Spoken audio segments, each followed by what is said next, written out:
Hi all. I thought it'd be fun to have a look at the 91 move grinding positional win Ivanchuk had over Maxim Lagrave. So this was in round 10 of the Olympiad. Ivanchuk really helped. He was pivotal in getting his country team winning this Olympiad. So Ukraine. Okay, so knight f3 from Vasily.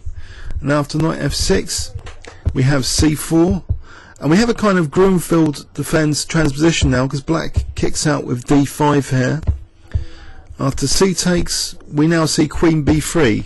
So these queen b3 moves are kind of favoured by some of the top GMs in the world at the moment, with subtle pressure being exerted, with possibilities created later of queen a3s and the queen generally being annoying. So d4 now, bishop g7, now bishop f4.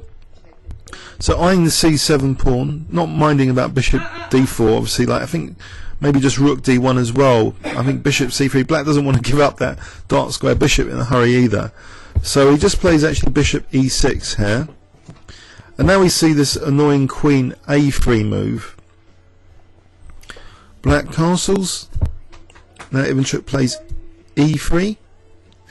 So a rock solid kind of London system-ish type position from white here against the Grunfeld setup, where black is not so healthy looking as the normal Grunfeld. c5 seems to be restrained.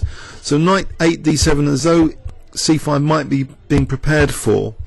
But after rook d1 we actually see a5. So what might be the point of a5? Well, maybe it's to play a4 to rule out white playing knight a4 at some point to c5. That might be a useful manoeuvre, I guess. But anyway, here, this e6 is a bit of an awkward square for the bishop, and it's attacked now with knight g5. So it moves, and now we see e4, another further threat. And now we see bishop c4, inviting an exchange of bishops. But actually Vasily decides he doesn't want to bother castling in this game, and he just plays h4, so he might be going for a kingside attack. Black takes on f1, ruling out white castling altogether. After knight f6, Vasily plays queen c5. So this is eyeing, of course, the c7 pawn, and in doing something about it, black is slightly weakening these dark squares. Plays c6. Right? I mean, rook c8, there was the a5 pawn could be snapped up there. So I don't know how many options existed there anyway. So after knight f3, black actually continues weakening his dark squares. Maybe he's a bit concerned now after this move for ideas like d5, or maybe knight e5 and then d5, or maybe bishop e5 and then d5. But it seems this move is geared up to try and discourage d5 from white. Okay, but now queen d6. So we have now, after knight c4, an exchange of queens. And now b3. Okay, so let's look at this position now and take stock of the positional features. The dark squares in black's position are potentially weak. There's no imbalance with the pieces though, like in the previous game we just checked out.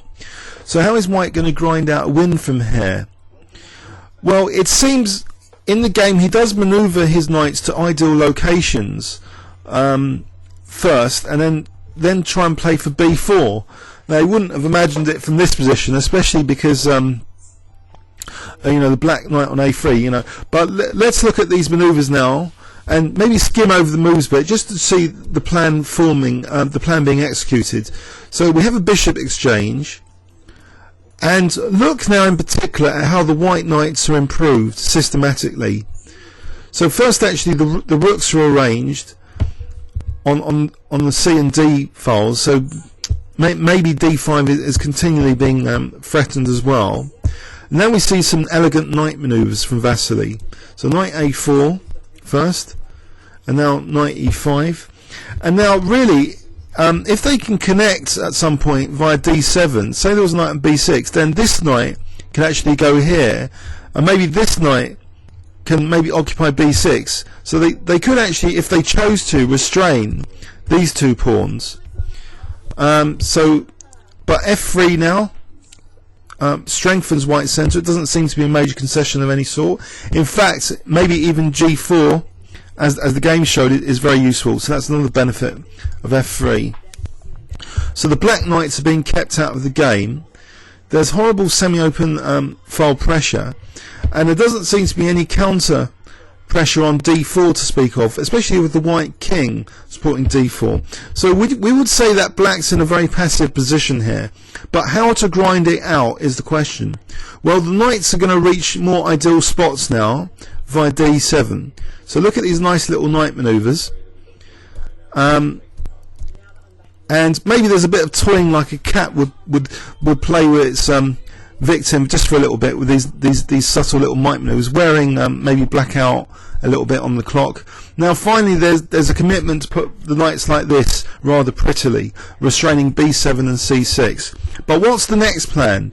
Well, if you remember, I mentioned earlier b4, because I cheated. I'd seen the whole game anyway, so it was easy to tell you that right at the start as if I was clever. But b4's the key pawn break here in the position. So white's now playing for that. First he's restraining the a5 pawn. So actually collectively look at white's restraint strategy. a5 restrained, b7 and c6 all restrained by white's pieces. So what does white want to do next? He wants to start exerting more pressure on the black pawn structure. So he starts preparing now the b4 move, keeping all the other squares under control.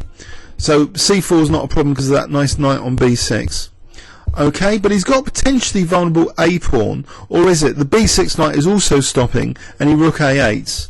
So black, we would say, is still exceptionally passive in this position. Offers an exchange of knights.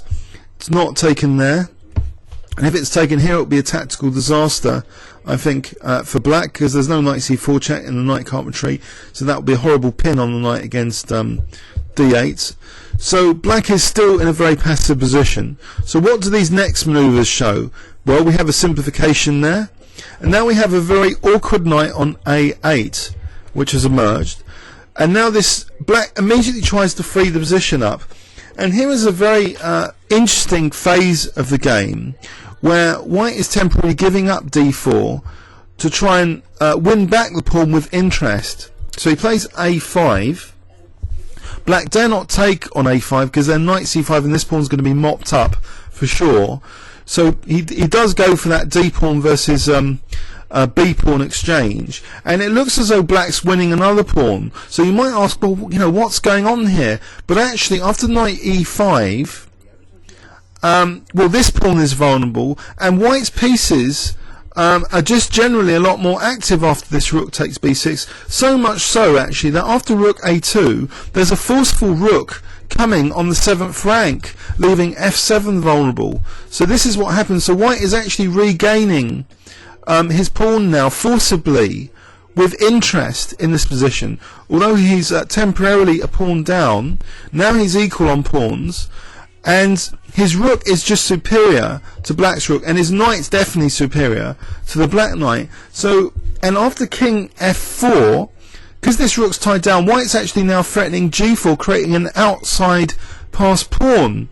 So he plays it slowly though, like the cat playing with his victim still. And now finally g4. Okay, and now this desperate g5 from black. But what is black doing anyway? g6 was under fire. If king f6, maybe just g5. And black doesn't want to face a rook on 7th as well as a pin of the knight. So it's getting very desperate now for black to play this g5, losing a pawn. White avoids that rook exchange for the moment. So he's toying with black still, coming with the rook maybe on the 7th that way. But now this nice little g6, as though the pawn's going to be queened. And it's here that white's actually forcibly winning the exchange now.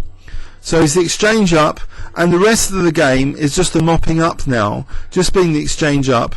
he gets a position where he forces black's resignation, because he's actually going to win the knight now by force after this rook a5. Because if king f6, g5 check, this is where black resigned. But let's have a quick look. King f6, just g5, just deflecting, and now g6, and now here just rook takes f6. Sorry, rook takes e5 would be queening the pawn.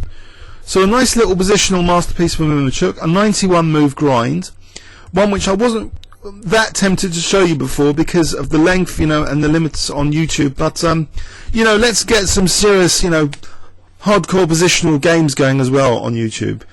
Okay, I'm going to try and do a quick 3-minute summary of this 91 move game.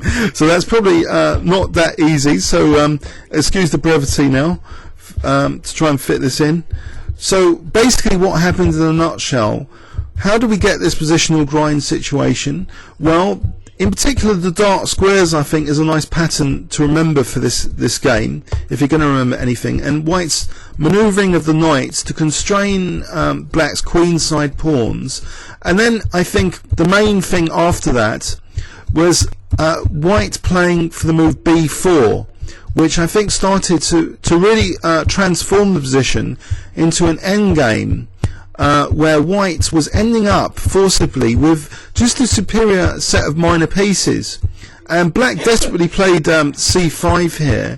So it seems as though, even though black was a pawn up temporarily, Ivanchuk was gaining back the pawn with interest, and forcibly almost like creating either an outside pass pawn or a nasty long-term pin on the 7th rank. So black ended up playing this desperate g5 move, and then the rest was just kind of pushing that g pawn to win the exchange, and then just a real consolidation in the exchange up, and in the end forcibly winning the knight because of that last remaining g pawn stretching black too much in this position. So black resigned here.